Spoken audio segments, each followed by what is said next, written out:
Cape Town, Éden touristique d'Afrique du Sud. Mondialement reconnu pour son front de mer, ses plages et son cadre de vie paradisiaque. Mais à une vingtaine de kilomètres du centre-ville, c'est l'enfer. Dans les quartiers sensibles, des bandes de délinquants appelés gangs s'affrontent dans une guerre sans merci. Cape Town est devenue l'une des villes les plus dangereuses au monde. Dans certains quartiers, les gangs font la loi.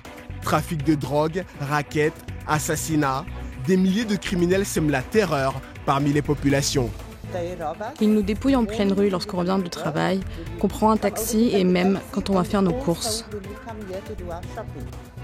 Il y a beaucoup de fusillades dans le quartier. Énormément, ça ne s'arrête jamais. Parfois ça dure toute la journée.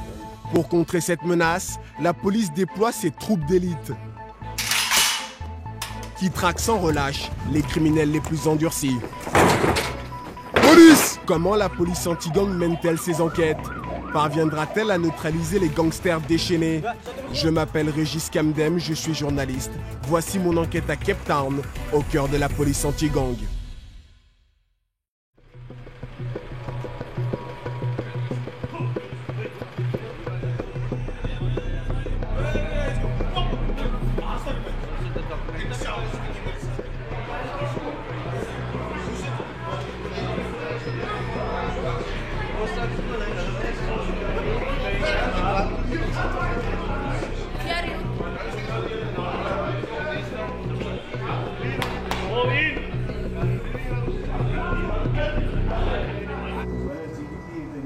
Commissariat Philippi, dans la banlieue de Cape Town. Resserrez les rangs, garde à vous. Le jour n'est pas encore levé et les agents de la police anti-gang s'apprêtent déjà à partir en opération. Regardez droit devant, tout le monde en place, repos. Bonjour à tous. La mission de cette unité spéciale, mettre les gangs hors d'état de nuire. Plusieurs bandes sont en guerre et causent la désolation dans les ghettos. La nuit dernière, à Lavender Hills, il y a eu beaucoup de fusillades. Plusieurs civils ont été blessés, de même qu'à Hanover Park. Sergent Beer, où va-t-on aller patrouiller ce matin? À Lavender Hills et Hanover Park. Parade, rompez les rangs. Les policiers vont aller faire des perquisitions chez des gangsters. Nous pouvons être pris pour cible. Des mesures de sécurité s'imposent donc. Ce gilet me protège contre quel calibre? Il résiste aux armes de poing. C'est ce que les gangsters utilisent généralement. Mais s'ils vous tirent dessus avec une Kalachnikov, vous n'êtes pas protégé. Je leur ai demandé de vous obéir. Si ça tire, vous leur dites de rester dans la voiture. Ils sont parfaitement au courant.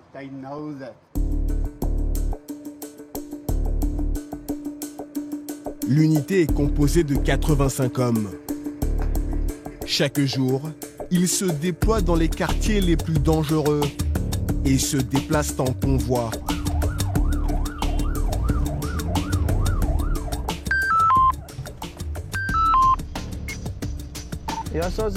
Oui, c'est bon, je suis en queue de convoi. J'accompagne l'agent Carl Rodriguez, qui a rejoint l'anti-gang récemment. Il est encore marqué par son premier accrochage avec des gangsters, survenu quelques jours plus tôt. On est intervenu pour une fusillade dans le quartier de Mannenberg. Lorsque nous sommes arrivés, les gangsters se tiraient encore dessus. Je me suis retrouvé nez à nez avec 3 gangsters qui tentaient de s'enfuir et ils ont tiré sur moi à 4 reprises. Ils vous ont touché? Non, heureusement. Qu'avez-vous ressenti? J'ai eu très peur. Mais dans cette unité, il faut savoir garder son sang-froid.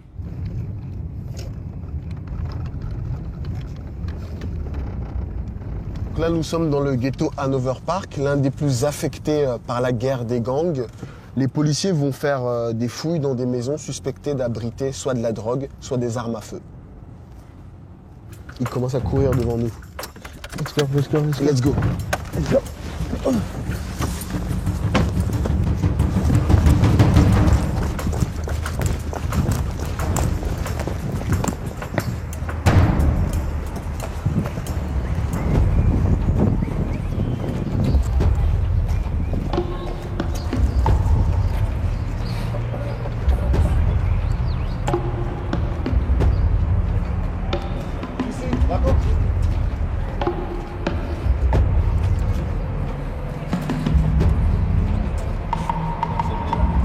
ils cherchent à faire éruption dans une maison.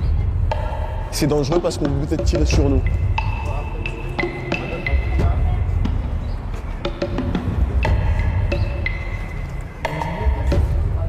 Les policiers n'ont pas choisi cette maison au hasard. Des informateurs leur ont indiqué qu'un dealer dénommé Lani dissimulerait de la drogue ici. Les agents vont jouer sur l'effet de surprise en espérant trouver la marchandise. Police! Allez, debout là-dedans. Tout le monde se lève. Nous sommes à la recherche de Lani. Comment tu t'appelles, toi? Je ne sais pas qui est Lani, moi. Lequel d'entre vous est Lani? En l'absence de réponse des suspects, les policiers durcissent le ton. T'es sûr que c'est pas toi, Lani? Non, je vous jure. Il est où Lani alors? Personne n'avoue qui est Lani. L'information s'avère finalement exacte et c'est le jackpot.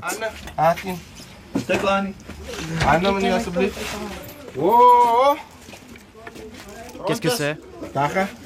C'est quoi ça? De la marijuana. On va l'ouvrir. Les policiers mettent la main sur un sac contenant de la marijuana.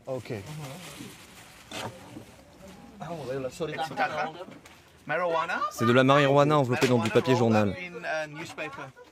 C'est généralement comme ça qu'elle est conditionnée. Et ça, c'est ce qu'on appelle une dosette ici. Chaque dosette se vend à 100 francs CFA dans le ghetto. Mais les policiers ne vont pas tarder à trouver d'autres indices. Ici, une pipe qui sert à fumer de la méthamphétamine, une drogue extrêmement addictive et stimulante. Les agents continuent de retourner la pièce et vont encore trouver de la drogue. Hé les gars, regardez, c'est du mandrax. C'est le gros lot là. En plus de la marijuana, les policiers saisissent de la méthamphétamine et plusieurs comprimés de mandrax. C'est la drogue la plus populaire en Afrique du Sud, appréciée par les toxicomanes pour ses vertus relaxantes. Au total, près d'1 kilo de stupéfiants découverts, mais le prévenu nie son implication. C'est à qui toute cette drogue? C'est pas à moi, je vous assure. Tu te fous de moi ou quoi? Non, je vous jure. Je sais qu'elle est à toi.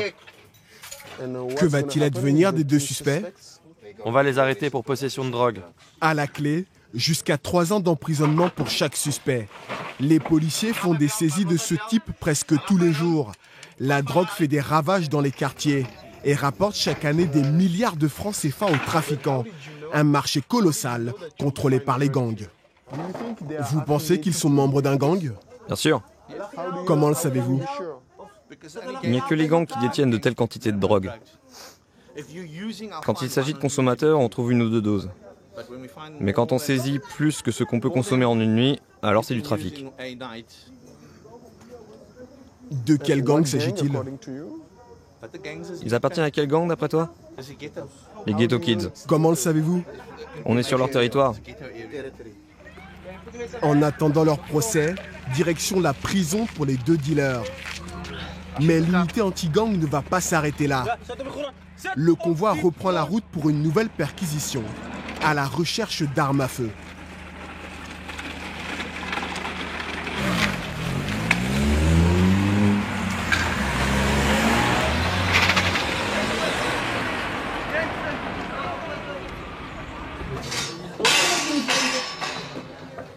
Deuxième perquisition. Selon un autre informateur, cette maison serait utilisée par des gangsters comme cache d'armes. La voie est libre. En échange, l'habitant reçoit de l'argent, une pratique très répandue dans les quartiers. Et pour se procurer les armes, les gangsters n'hésitent pas à s'attaquer directement aux forces de l'ordre. Vous savez, ils n'hésitent pas à tirer. Ils ont tué des tas de policiers simplement pour récupérer leurs armes.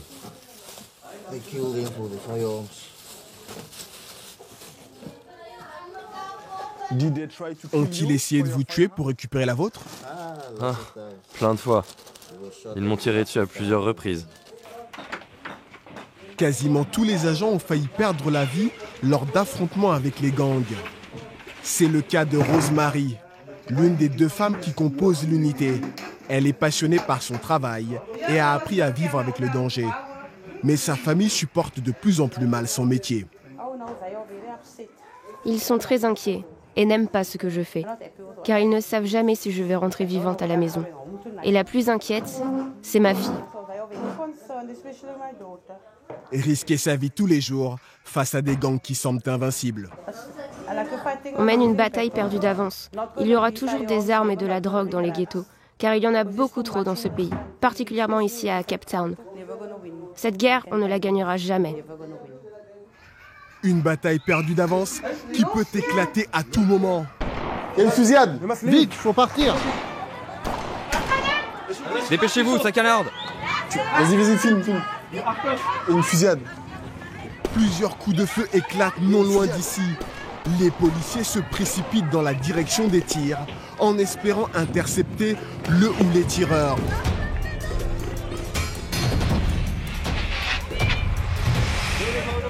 Une équipe est arrivée avant nous sur les lieux de la fusillade et a réussi à intercepter l'auteur des tirs. Que s'est-il passé? Voici l'arme à feu. Où l'avez-vous récupérée? On l'a confisquée au suspect. Il tirait depuis là-bas. Les policiers ont mis la main sur cette arme de petit calibre pouvant tirer jusqu'à 6 coups. Le tireur, âgé d'à peine 20 ans, a ouvert le feu sur une bande rivale au beau milieu de la cité. Heureusement, personne n'a été tué. Mais la violence des gangs peut avoir des conséquences beaucoup plus tragiques. Pour étendre leurs activités criminelles, les gangs se livrent une guerre sans merci. Chaque année, ils causent plus de 60 assassinats pour 100 000 habitants, ce qui fait de Cape Town l'une des villes les plus dangereuses au monde. Pour saisir l'ampleur du phénomène, je retrouve le responsable du centre de vidéosurveillance de la police. Il supervise près de 1200 caméras de surveillance installées partout dans Cape Town. Grâce à ces caméras, la police tente d'intervenir plus rapidement sur le terrain. Malheureusement, les bains de sang restent fréquents.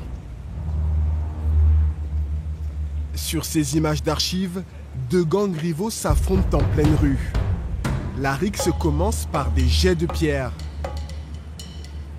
Tout à coup, le gang de droite envoie un tireur désigné par la flèche rouge. Il ouvre le feu sur ses ennemis. La balle s'échoue par terre. Côté adverse, c'est la panique et la fuite. Quelques instants plus tard, la police intervient et lance des grenades de dispersion. Quartier Mannenberg, 11h.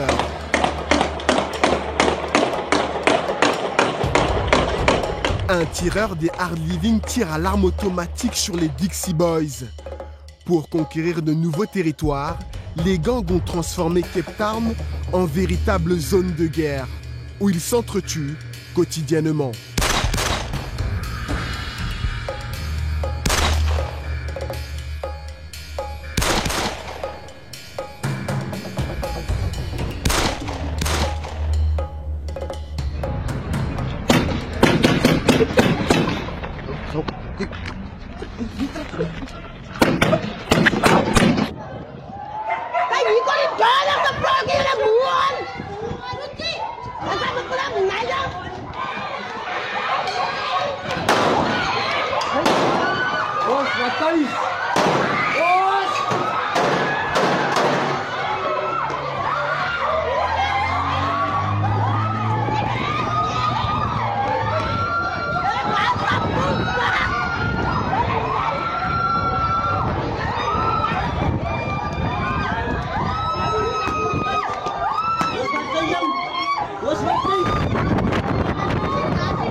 Grâce aux caméras de vidéosurveillance, la police parvient à arrêter certains tireurs. Ce jour-là, on a commencé à surveiller cet individu. Regardez, on zoome sur son visage alors qu'on lui tend une arme avec laquelle il tire plusieurs coups de feu.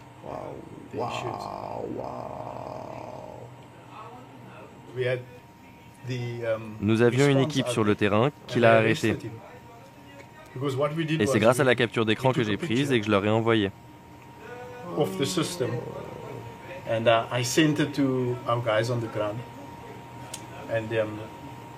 Mon collègue sur le terrain l'a reçu sur sa tablette et a pu appréhender ce tireur. Plus on arrive à travailler avec la vidéo, plus on peut réaliser des arrestations.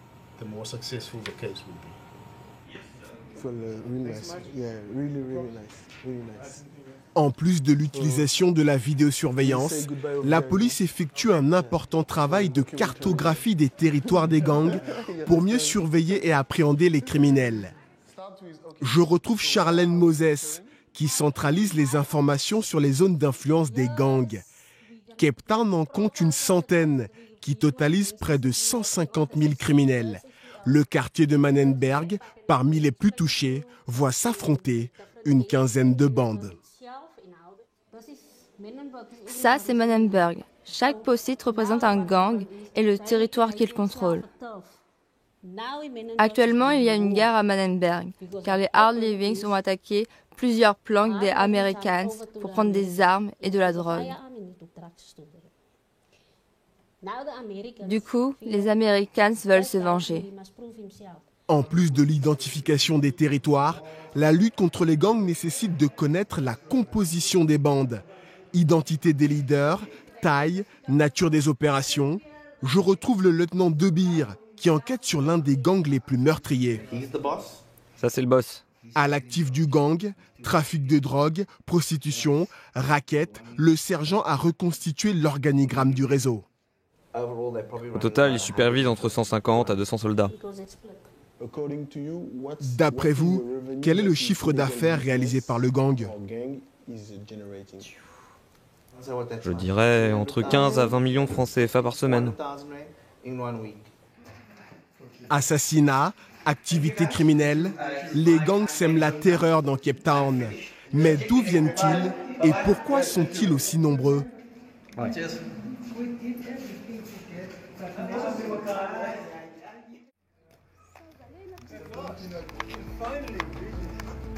Pour obtenir des réponses, je retrouve Don Pinnock, le grand spécialiste des gangs en Afrique du Sud.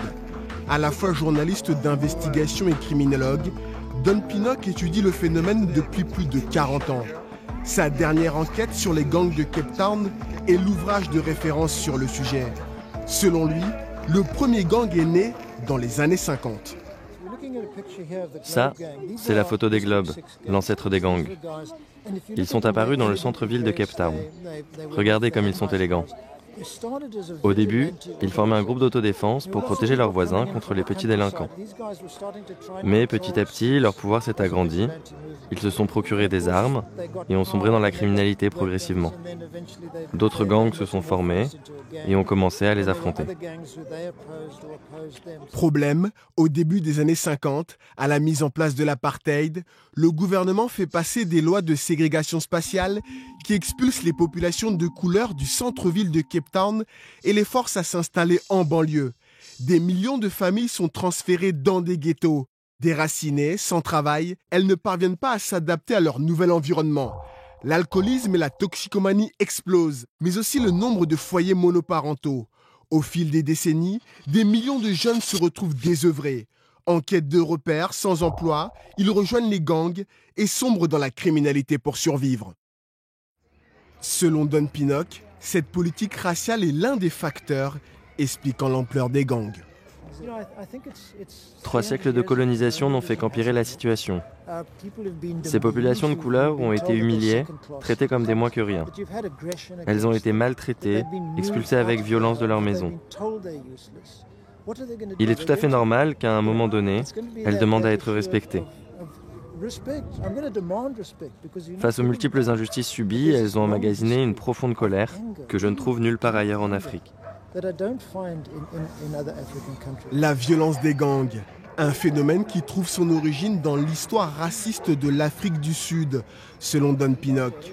Mais qui sont ces gangsters? Que font-ils de leur journée? Pour obtenir des réponses, je pars à la rencontre de l'un des gangs les plus influents de la ville.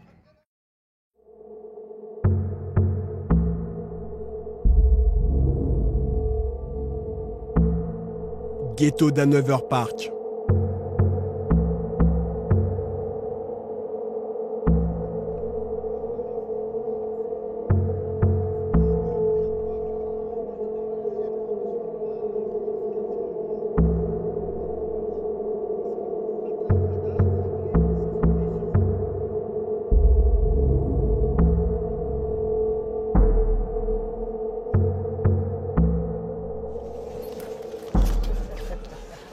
Donc là, on vient d'arriver dans le quartier général du gang des Mongrels. C'est un des plus dangereux de Cape Town.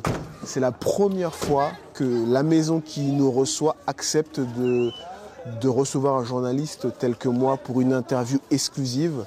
Je vais m'entretenir avec l'un des leaders du gang des Mongrels, accompagné de certains de ses lieutenants. Good morning, I'm Regis. Salut, je m'appelle Régis, et toi? Good morning. What's your name? Marwan. Enchanté. Le gang est né dans les années 70, ce qui en fait l'un des plus anciens de Cape Town. C'est aussi l'un des plus puissants. Ses membres ont la réputation d'être particulièrement violents. Et parce qu'ils se croient intouchables, ils ont accepté de parler à visage découvert. Pourquoi avez-vous intégré le gang? J'ai pas eu le choix. Quand j'étais petit, en allant à l'école, je me faisais attaquer. Des gangs ont failli me tuer plusieurs fois. J'ai donc rejoint les Mongrels pour me protéger. Ça fait combien de temps que tu es un Mongrel? 14 ans. J'ai rejoint le gang à l'âge de 13 ans. Charlton, le leader du groupe ici en vert, le révèle que pour devenir membre, il y a une initiation obligatoire qui consiste à tuer quelqu'un. C'est seulement après qu'on reçoit la marque du gang. À quoi reconnaît-on que vous êtes un gangster? Ah d'accord, au tatouage Mongrels. Et ça veut dire quoi, FF? Force totale. C'est un tatouage spécial que tu dois mériter par ta loyauté. Et en prison, j'appartiens au gang 27. Regarde. T'as passé combien de temps en prison? 8 ans. Pourquoi? Meurtre. T'as tué combien de personnes? C'était juste pour un meurtre. J'ai pris 10 ans, mais j'ai été libéré au bout de 8. Que fais-tu en tant que Mongrel? Je dépouille les gens, je vole les commerçants, je tue mes ennemis, je fais ça tous les jours. Quels sont les gangs qui vous entourent? Les Americans, Dollar Kids et les Ghettos. S'ils nous emmerdent, on les tue. Tu peux m'expliquer? Parfois, ils attaquent nos familles. Ils tuent nos frères et sœurs. Alors on se venge. Le problème, c'est que le ghetto d'Hanover Park devient trop petit pour tous les gangs. Tu vois ce que je veux dire? On fait la guerre pour protéger notre territoire. Par exemple, nous, les Mongrels, on gagne pas mal d'argent. Du coup, les Americans deviennent jaloux et nous attaquent. À cause des affrontements avec les bandes rivales, tous arborent de multiples blessures par balle. Ce gangster a reçu 9 impacts. Regarde toutes les traces des balles. L'une des principales activités des Mongrels, c'est le trafic de drogue. Mais là encore, la violence entache les relations avec leurs fournisseurs. On achète à 3 reprises 100 grammes à chaque fois. La 4e fois, on lui demande de livrer 100 grammes supplémentaires et bam, on le dépouille. Sans le payer, bien sûr. Et s'il nous prend la tête, on l'abat. Boum, boum. Le fait que vous viviez dans des conditions défavorisées vous donne-t-il le droit d'agresser les gens? Non, je sais, mais on nous a mis dans cette situation qui nous stresse. Faut bien qu'on survive. Mais est-ce une excuse? Non, non, c'est pas une excuse. Ce n'est pas une excuse, mais on ne le fait pas de notre plein gré. Ce sont nos conditions de vie qui nous poussent à agir comme ça. Si on nous donnait du boulot qui paye ne serait-ce que 2000 francs CFA, on n'irait pas voler. Et qu'allez-vous faire ce soir? J'ai des gars qui sont postés un peu partout, en alerte. Les mongrels sont donc sur le pied de guerre, prêts à contrer les attaques des gangs rivaux. Mais que fait la police pour protéger les civils, victimes collatérales des fusillades?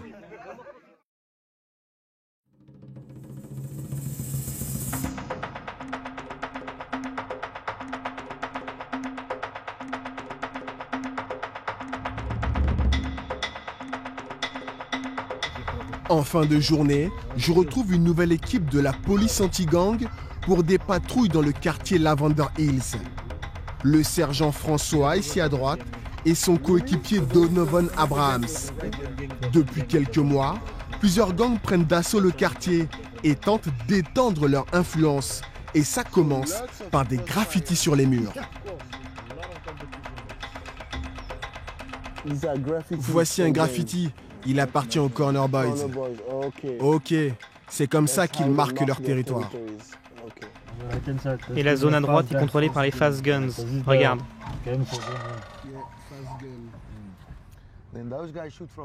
Les deux gangs se tirent dessus de part et d'autre de la rue. Le drame, c'est que les habitants du quartier sont tués par les balles perdues.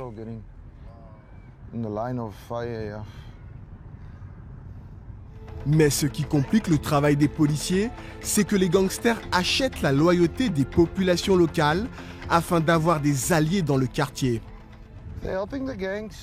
Les populations aident les gangs pour recevoir de l'argent ou de la nourriture, par exemple. Parfois, lorsque nous poursuivons des gangsters, les gens s'opposent à nous et nous empêchent de faire notre travail, car ils savent qu'ensuite, les gangs les récompenseront.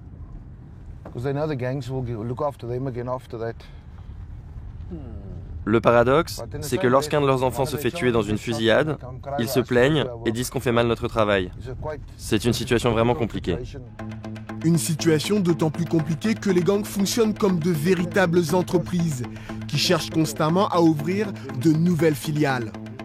Aujourd'hui, les policiers sont en mission de renseignement, identifier les gangs qui tentent de s'installer dans le quartier. Pour cela, ils multiplient les contrôles d'individus suspects. Je vais regarder ce que t'as dans tes poches, ok? T'es armé? Ce jeune est peut-être un dealer de drogue. Je vérifie s'il a de la drogue, une arme à feu ou un couteau. Il appartient au gang des Mongrels. Sur le mur d'en face, un graffiti confirme que les Mongrels ont installé une filiale ici, à Lavender Hills. Quel est ton nom? Jamil.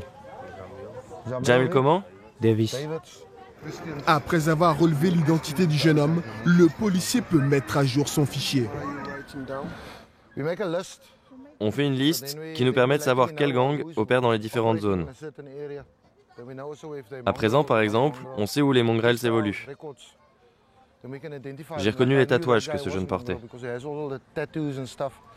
Depuis leur arrivée, les gangs plongent les habitants du quartier dans une crainte permanente. La nuit dernière, les Fast Guns et les Corner Boys se sont affrontés non loin d'ici. Une fusillade a éclaté au beau milieu de cette cité. Le sergent François relève plusieurs impacts de balles.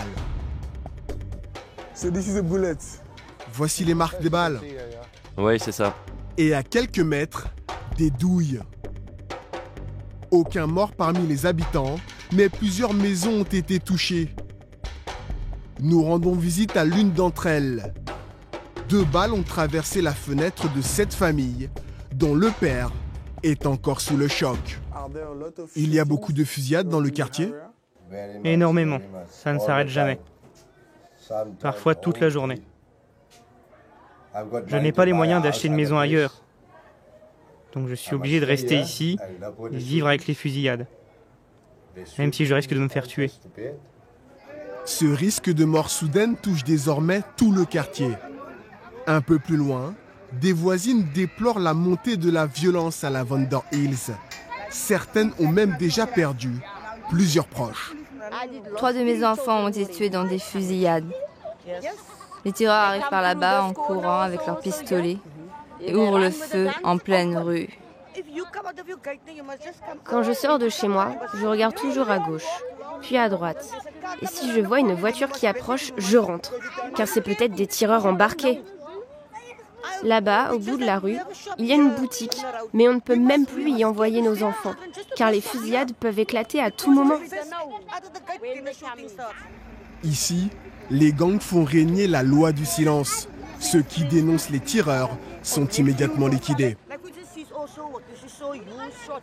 Supposons qu'elle te voie le tuer. Ça fait donc d'elle un témoin du meurtre. Et bien les gangsters viendront la tuer, avec tous les gens qui vivent avec elle en plus. Ils sont sans pitié. Ils liquident les vieillards, les enfants. Ils ne veulent laisser aucun témoin. Fusillades incessantes, danger de mort permanent, les gangs plongent les ghettos dans l'effroi. Et les victimes les plus vulnérables, ce sont les enfants. Il arrive que la violence causée par les gangs perturbe les services publics. Redoutant les fusillades, le personnel refuse d'aller travailler. Certaines cliniques ferment et les transports en commun sont parfois suspendus. Les écoles non plus ne sont pas épargnées.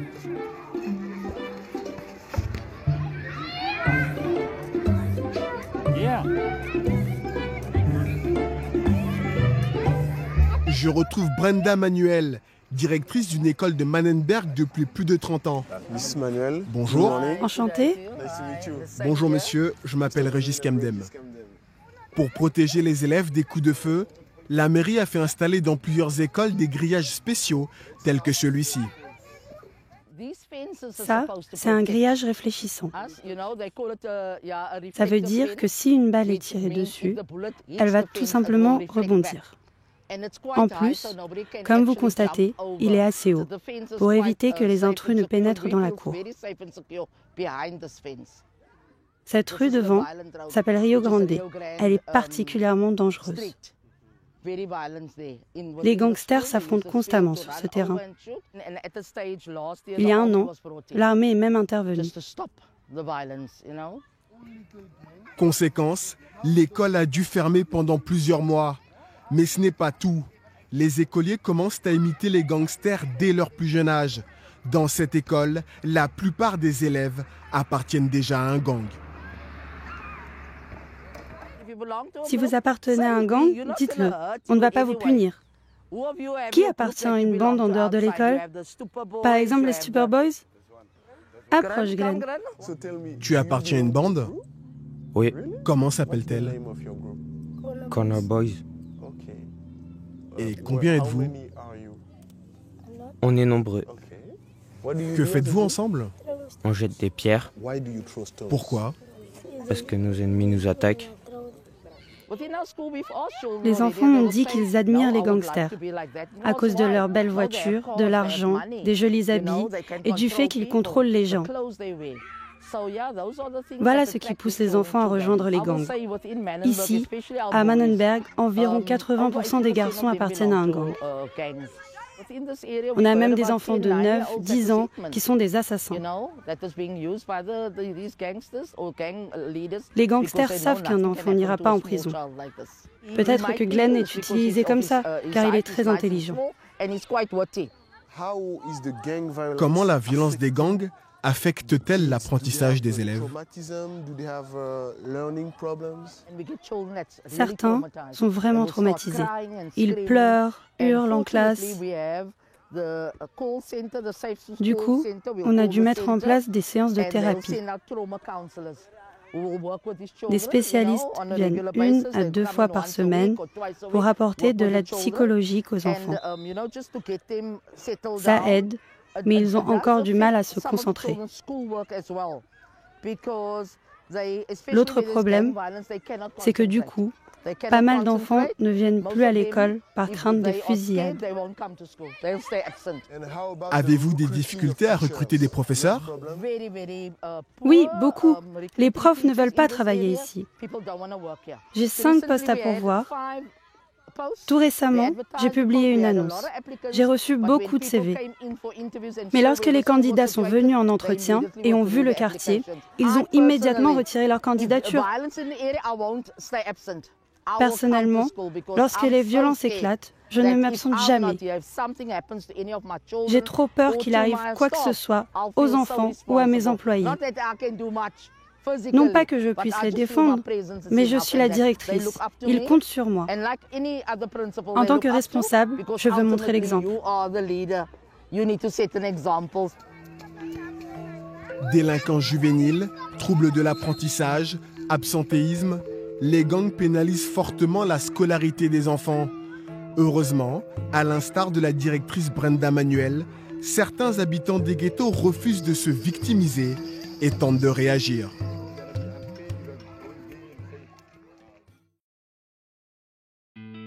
Ghetto de Manenberg, à l'aube, au domicile de Shonda Pesco. Cette assistante sociale d'une quarantaine d'années milite auprès des autorités de la ville pour le renforcement de la sécurité des populations frappées par la guerre des gangs. Elle dénonce le manque de moyens de la police. La loi prévoit qu'en cas d'appel, la police doit intervenir en 10 à 15 minutes maximum.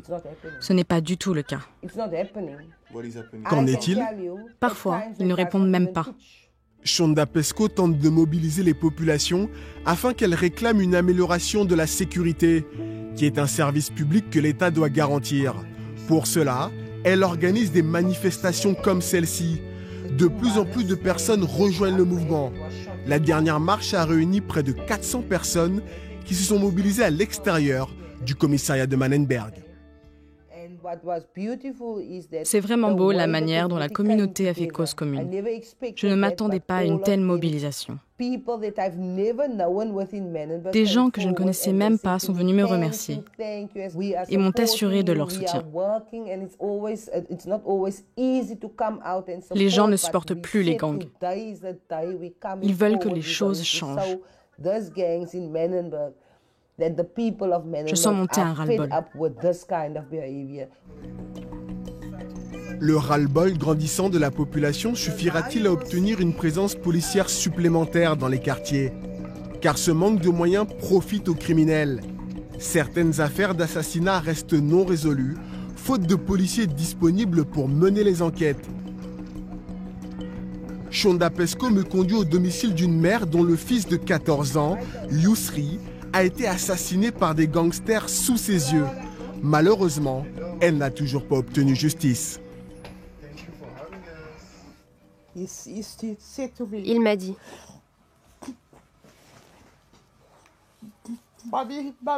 maman, je ne veux pas mourir. En entendant ces paroles, j'ai su que Dieu rappelait mon enfant.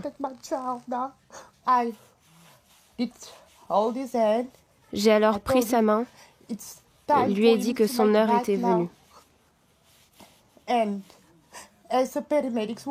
Tandis que les ambulanciers s'occupaient de lui, la machine qui surveillait son cœur a ralenti. Puis ils m'ont dit qu'ils ne pouvaient plus rien faire. La machine s'est alors arrêtée.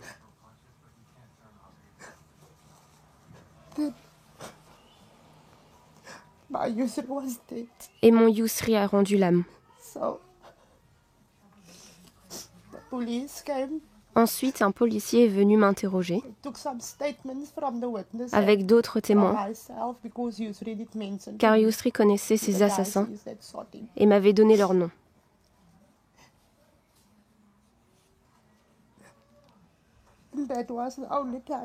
C'est la seule fois que j'ai parlé à la police. Ils ne sont jamais revenus. Depuis, je n'ai plus d'informations sur mon dossier. Shonda, comment se fait-il que la police n'ait pas fait d'enquête? L'autre point faible de la police, c'est qu'elle ne communique jamais avec les familles des victimes. En réalité, les familles des défunts sont également des victimes et elles ont besoin de faire leur deuil. Dans ces conditions, c'est quasiment impossible. Donc, si on ne parvient toujours pas à obtenir la protection qui nous est due, je n'hésiterai pas à envisager un recours collectif pour exiger des comptes au gouvernement. Car des vies humaines sont sacrifiées et personne ne fait rien pour l'empêcher. Les gangsters qui ont tué Yousri courent toujours et ont commis d'autres meurtres depuis. Mais que répondent les responsables de la police face à ces tragédies?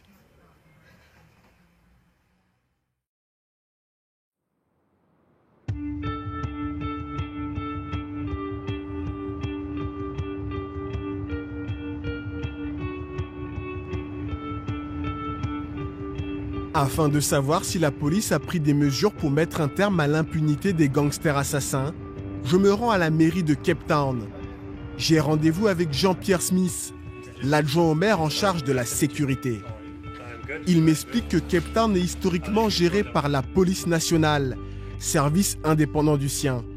En raison des nombreux dysfonctionnements de la police nationale dans la lutte contre les gangs, Jean-Pierre Smith a créé sa propre unité anti-gang. C'est elle que nous suivons sur le terrain. Face aux gangs, il y a donc deux polices différentes.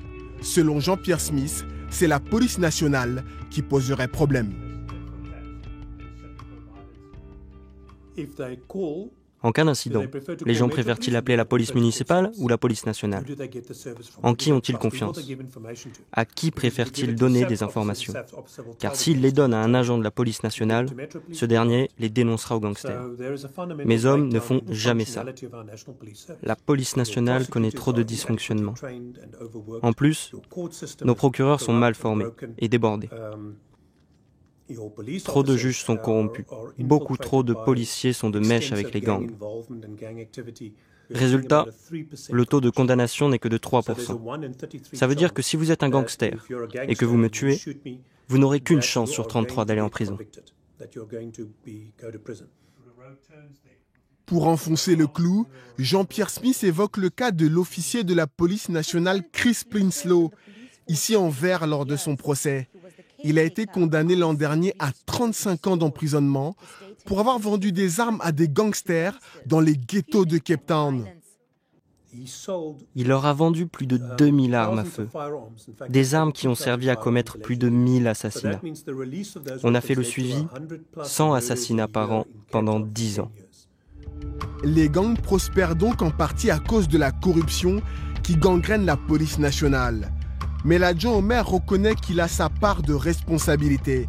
Il doit impérativement gonfler les effectifs de l'unité anti-gang. Et parmi ses autres priorités, faire de la prévention dans les quartiers. Une mission confiée à l'unité canine de la police anti-gang. Je retrouve Constable User, le responsable de l'unité canine de la brigade anti-gang. Cette équipe spéciale travaille avec une douzaine de chiens renifleurs.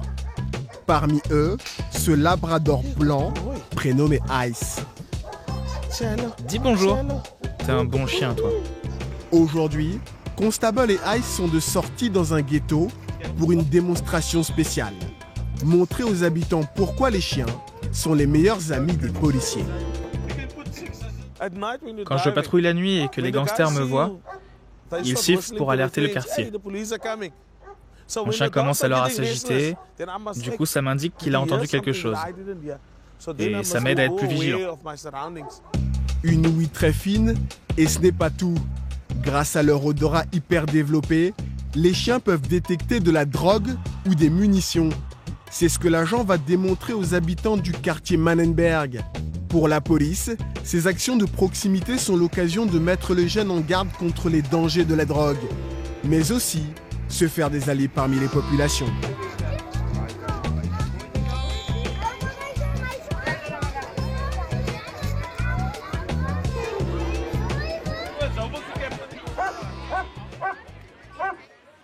Aujourd'hui, nous allons parler des dangers de la drogue. Vous connaissez le tuck? Vous connaissez la marijuana? Eh bien, c'est pas bon pour votre santé, c'est très dangereux. N'en prenez jamais, ça abîmera votre santé. Vous voyez mon collègue? Regardez bien, il cache de la drogue sous les plots. Vous allez voir comment mon chien va retrouver cette drogue. D'après vous, c'est possible que mon chien trouve la drogue? Est-ce que vous pensez que le chien peut trouver la drogue?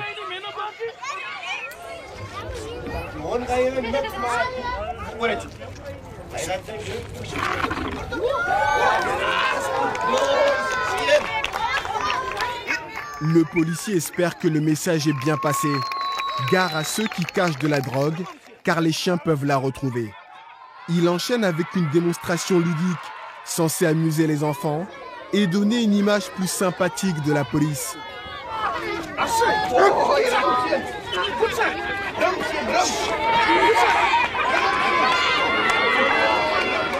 Constable User espère surtout qu'elle lui permettra de recruter des informateurs. Ce n'est pas tout le monde qui a le courage de dénoncer les maisons où les gangsters vendent de la drogue et cachent leurs armes. Ces actions de proximité nous permettent de nous rapprocher des gens afin qu'ils se confient plus facilement à nous. L'initiative de la police est louable, mais est-elle assez fréquente pour faire reculer l'influence des gangs dans les quartiers? Des gangs plus que jamais déterminés à protéger leur territoire. Retour dans le ghetto Hanover Park, à la tombée de la nuit. J'ai rendez-vous au quartier général des Mongrels, le gang rencontré précédemment. Les Mongrels sont en guerre avec les Américaines. Jérôme, l'un des lieutenants des Mongrels, prépare ses troupes. Plusieurs de ces soldats sont armés de ces pistolets 9 mm, prêts à se défendre en cas d'attaque ennemie.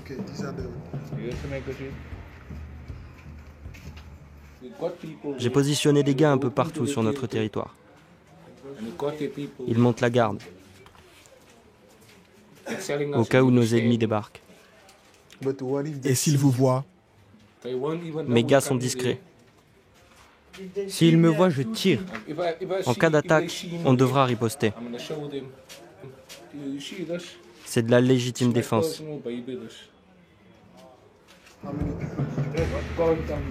J'ai tenté de dissuader Jérôme de recourir à la violence. Mais selon lui, la guerre est un mal nécessaire pour défendre son territoire. Une guerre qui mobilise également la brigade anti-gang. Armurerie de l'unité anti-gang. Je retrouve le sergent François et son coéquipier Donovan Abrams qui s'apprêtent pour des patrouilles nocturnes. Des informateurs les ont alertés des fusillades que préparent les Mongrels et les Americans. Avec plusieurs équipes, ils vont sillonner les territoires des deux bandes rivales afin d'intercepter des tireurs. Mais parviendront-ils à éviter les effusions de sang?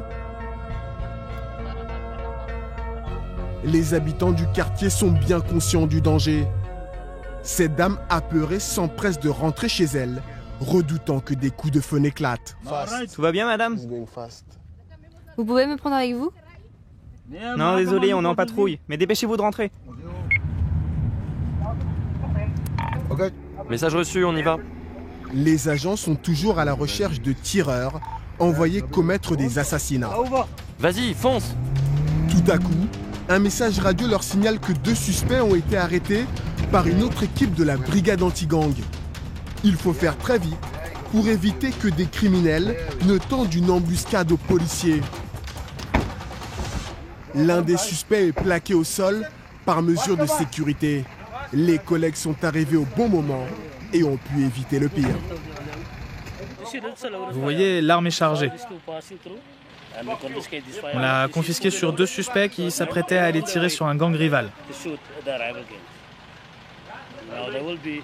On va les arrêter pour port d'armes illégales et possession de munitions prohibées. Le deuxième suspect est déjà menotté et placé dans le fourgon de la police. Les agents peuvent se féliciter. Cette arrestation a permis d'éviter des morts. mais elle montre que les mongrels et les Américanes déploient leurs tireurs. Reste à savoir si l'unité anti-gang pourra tous les arrêter. 2 heures du matin, la brigade anti-gang poursuit ses rondes. Cette zone est contrôlée par les mongrels. Quelques-uns veillent autour de ce feu et sont peut-être armés. En passant, l'un d'entre eux nargue les policiers. Le lieutenant Abrams n'apprécie pas et décide d'asseoir son autorité avec des coups. Qu'est-ce qu'il y a? T'as un problème? T'as un problème? Tu te calmes. Tu te calmes. Et tu me respectes. Aucune arme à feu sur ce mongrel. À l'arrière du convoi, un autre policier interpelle Jaden, un gangster de 13 ans qui a déjà commis plusieurs meurtres. C'est un assassin connu et également un porteur d'armes dans son gang. Il apporte des pistolets aux autres tireurs.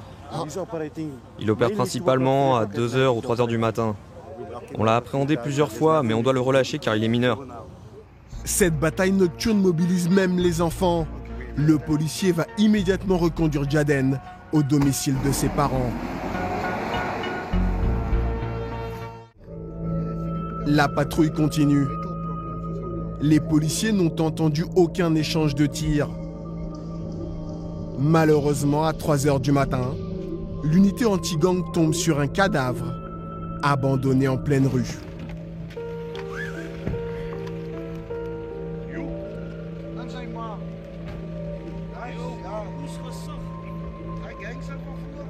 Eh mais je le reconnais ce jeune. C'est un Américain, on l'avait contrôlé plutôt. Ouais, t'as raison, c'est bien lui. Ce cadavre est celui d'un Américain. Les mongrels que nous avons rencontrés plus tôt, ont-ils réussi leur attaque? On a parlé à un voisin qui nous a dit avoir entendu des coups de feu. C'est une zone où les fusillades sont fréquentes, notamment au niveau du pont là-bas. 2 gangs qui sont en pleine guerre.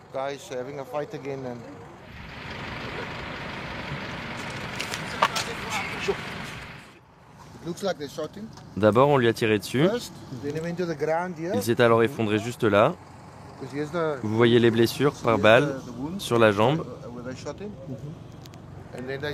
Puis ils lui ont fracassé la tête. Il leur a peut-être volé quelque chose ou enlevé du business. Ils l'ont abattu pour faire un exemple. C'est notre réalité quasi quotidienne.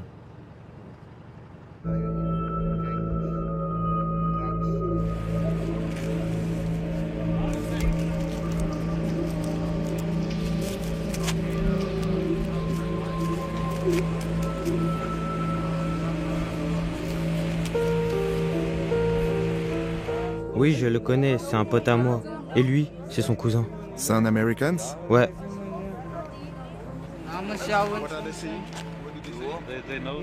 C'était un gangster et voilà, abattu comme un chien. Je veux pas finir comme ça. Il avait quel âge? Il avait 21 ans, je crois. Je traînais pas trop avec mon cousin, donc je sais pas exactement. Comment s'appelait-il? Shalvin.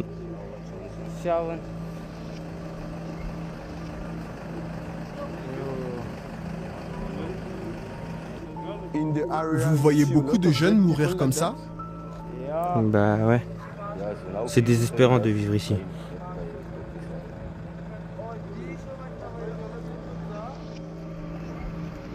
Les habitants des quartiers sont-ils réellement sans espoir?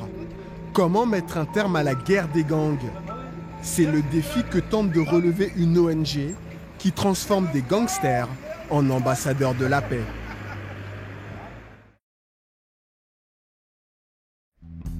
Cette ONG s'appelle Cessez-le-Feu.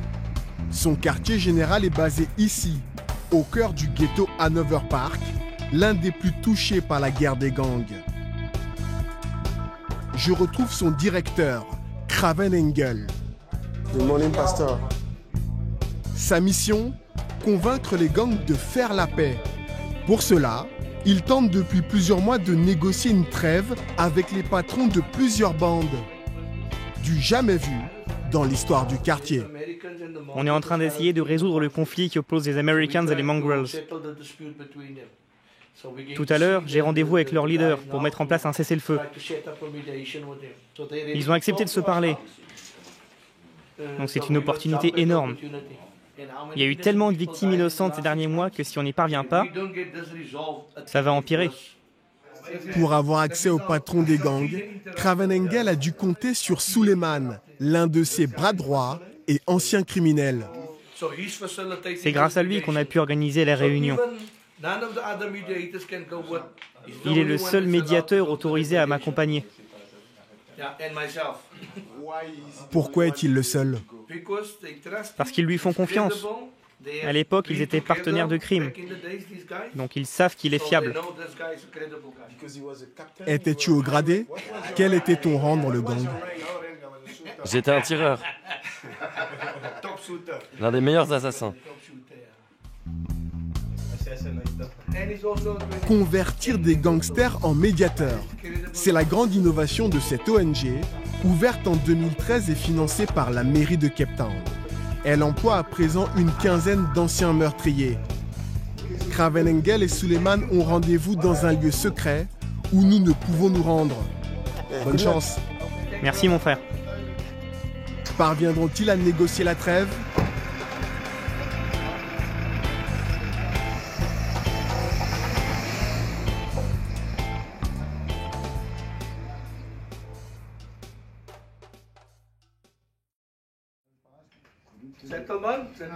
Quelques heures plus tard, le directeur de cessez-le-feu est de retour.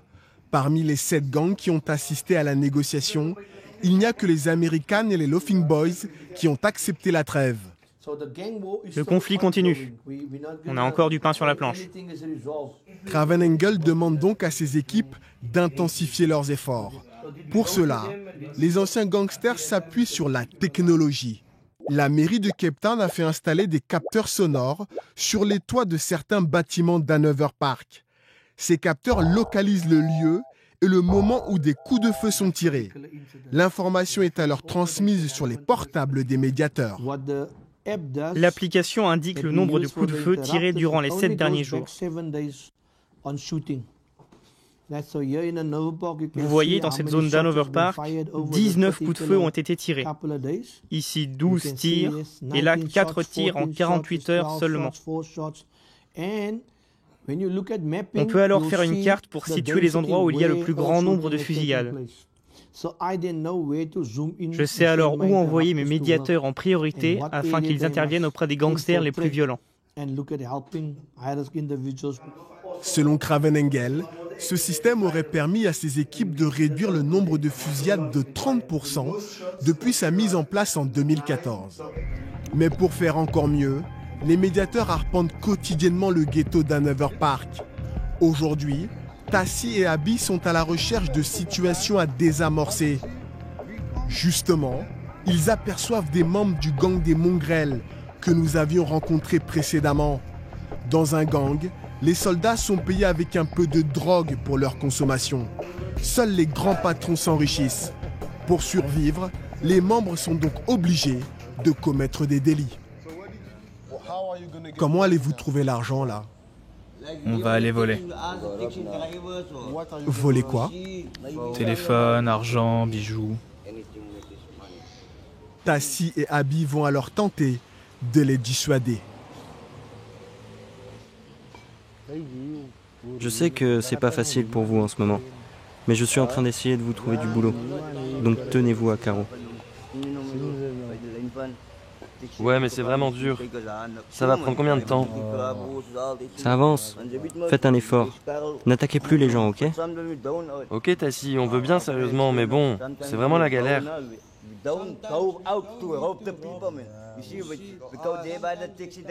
Les gangsters semblent convaincus et décident de ne pas commettre d'agression. Pourquoi les écoutez-vous? À chaque fois qu'ils ont des offres d'emploi, ils essayent de nous en faire profiter. Actuellement, 5 potes à nous sont dans leur centre de réhabilitation, en train de suivre une formation. C'est comme ça qu'ils nous aident.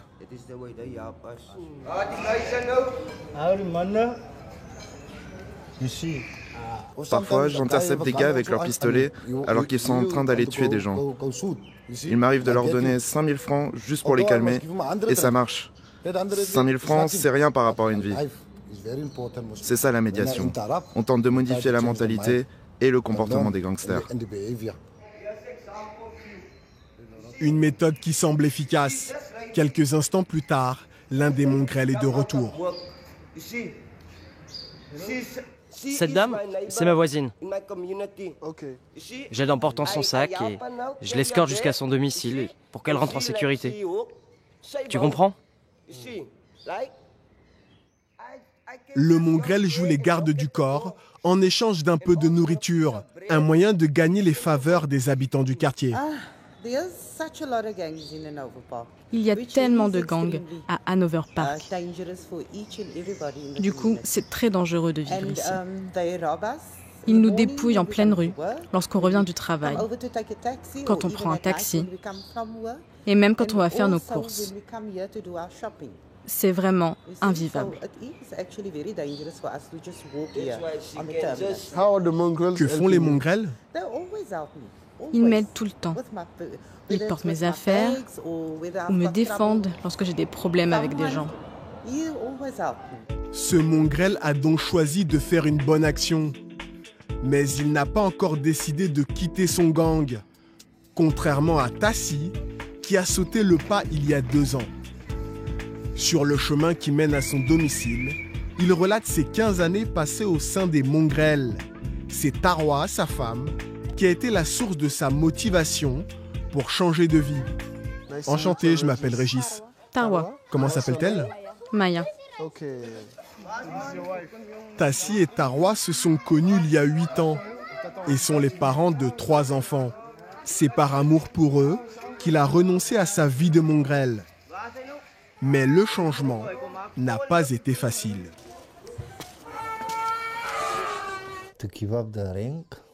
Ça a été dur d'abandonner mon rang,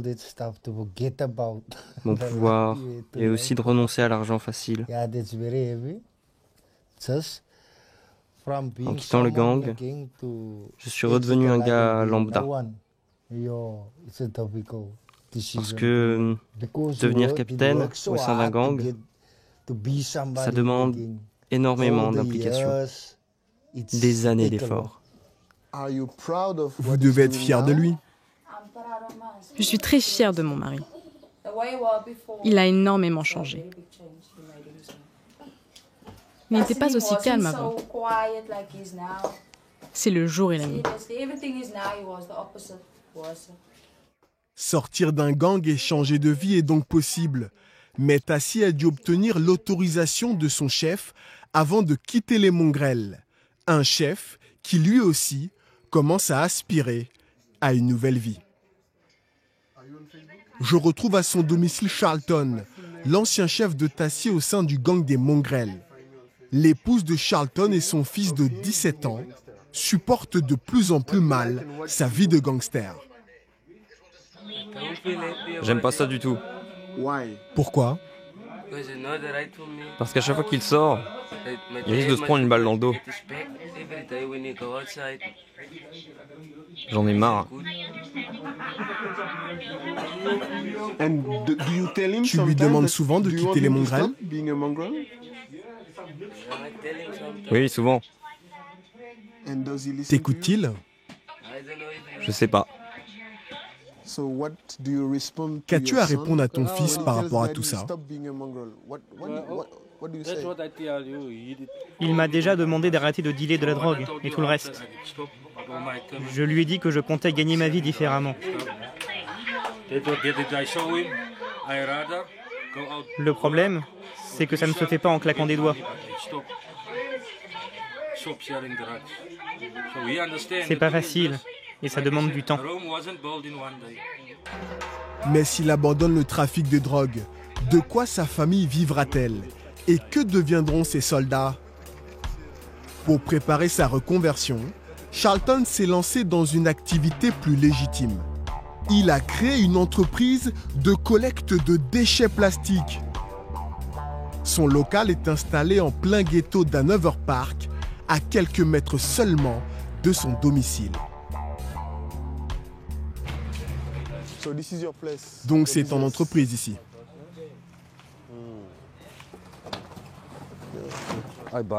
Oui. J'achète du carton, des bouteilles en plastique, comme celle-ci. Vas-y, commence à trier les déchets.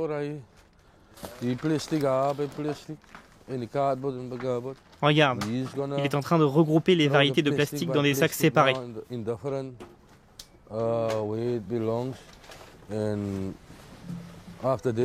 Ensuite, on ira les vendre à nos clients. Ces deux gangsters qui apportent des déchets font partie des 40 employés qui approvisionnent Charlton quotidiennement. On va peser ce qu'ils apportent par là. Vas-y, vas-y, dépose sur la balance.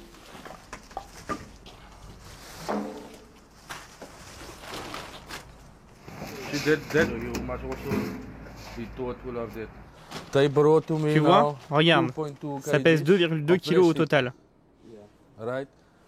J'achète le kilo de plastique à 100 francs CFA. Donc je vais les payer 200 francs. Tu comprends? Moi, je vais aller revendre ces 2 kilos et me faire un bénéfice de 100 francs. Les bons mois, Charlton collecte jusqu'à 4 tonnes de déchets et réalise un chiffre d'affaires de 500 000 francs CFA. Mais pour augmenter sa marge, il souhaite transformer les matières plastiques à l'aide de machines qu'il installera dans le local d'à côté. Les déchets que j'achète, je compte les transformer dans ce local. À cet endroit-là, j'aurai une machine pour compacter les plastiques.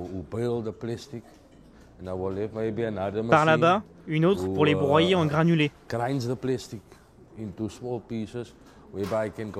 Ainsi, je pourrais les revendre avec une plus grande marge.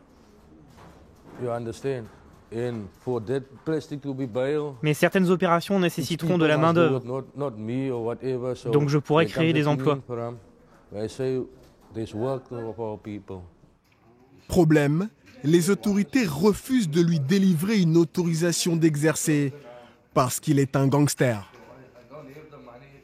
Quand elles te collent une étiquette, c'est pour la vie.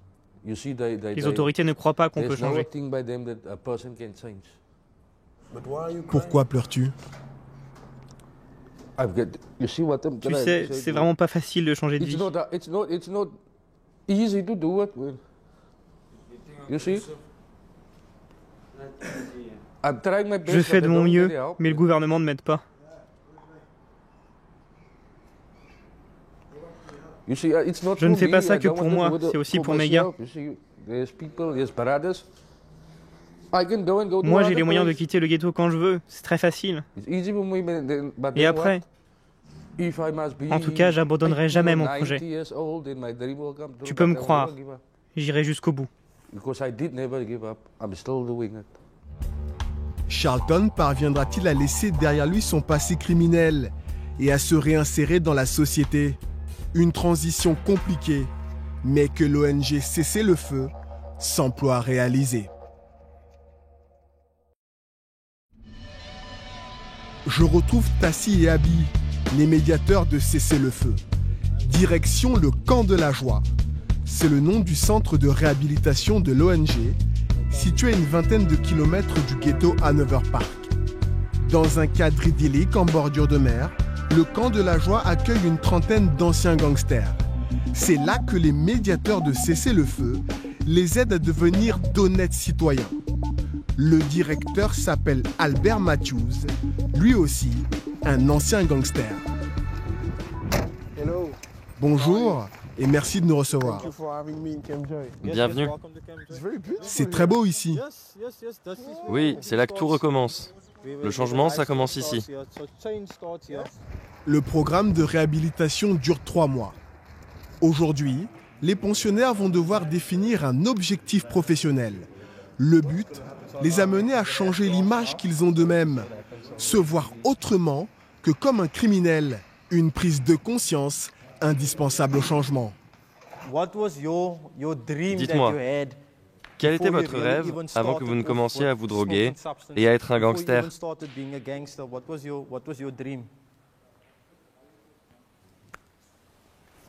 Moi, je rêvais d'être footballeur professionnel. Ok, footballeur pro, très bien. Quelqu'un d'autre veut s'exprimer? Moi, je voulais être plongeur dans la marine. Ok, plongeur. Intéressant. Les choix que vous avez faits, comme le gangstérisme, la drogue, la prostitution, toutes ces couches qui se sont accumulées, nous allons les enlever progressivement, afin que vous puissiez découvrir votre vocation. Mais pour réussir, vous devez vous fixer des objectifs raisonnables. Sinon, vous risquez de vous égarer et replonger dans vos anciens travers. Les participants apprennent également à mieux gérer leur colère, ainsi qu'à faire face aux traumatismes psychologiques liés à des années de violence. Mais le plus gros problème, c'est la dépendance aux drogues. Sur 20 pensionnaires qui suivent le programme, 8 replongent dans la drogue et doivent reprendre à zéro. Pour éviter les rechutes, le médecin du centre fait passer chaque pensionnaire par une cure de désintoxication. Dans la pharmacie, plusieurs médicaments censés soulager les toxicomanes. C'est le cas de Marco, venu prendre sa dose quotidienne.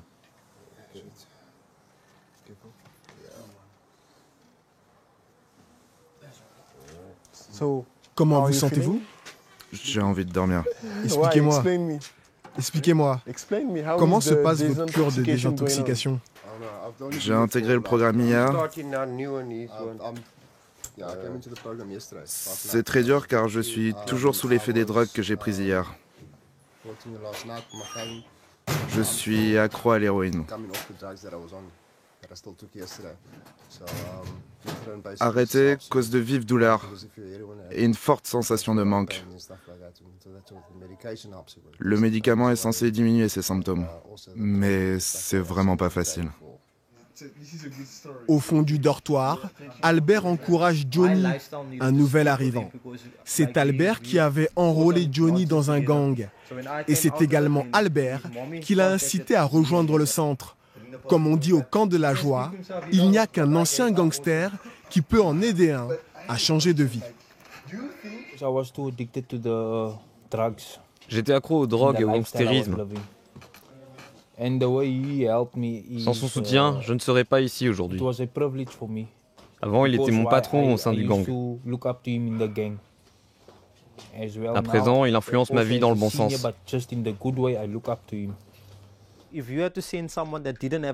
personne qui n'a pas été toxicomane et gangster serait incapable de lui venir en aide comme je le fais.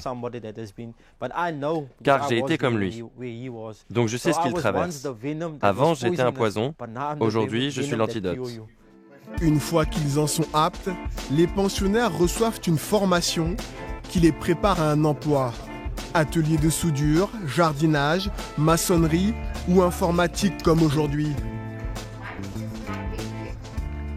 Certains deviennent même des entrepreneurs à succès. C'est le cas de Jody Jeffries, ex-trafiquant de drogue. Il a fondé l'entreprise de lavage de voitures Clean Green. Son avantage compétitif? Des produits qui s'utilisent sans eau. Une véritable innovation, car Cape Town connaît une pénurie d'eau.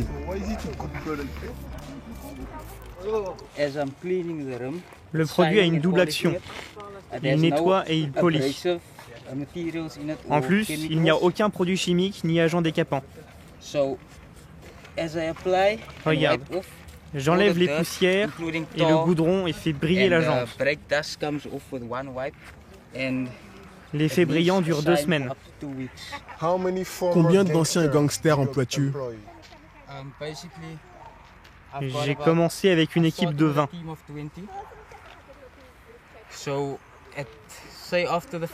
Dans les prochaines semaines, je compte en embaucher une centaine. Je leur verserai un salaire de 4000 francs CFA par jour pour commencer, que j'augmenterai à mesure que l'activité se développe. Je suis très confiant quant au succès de l'entreprise.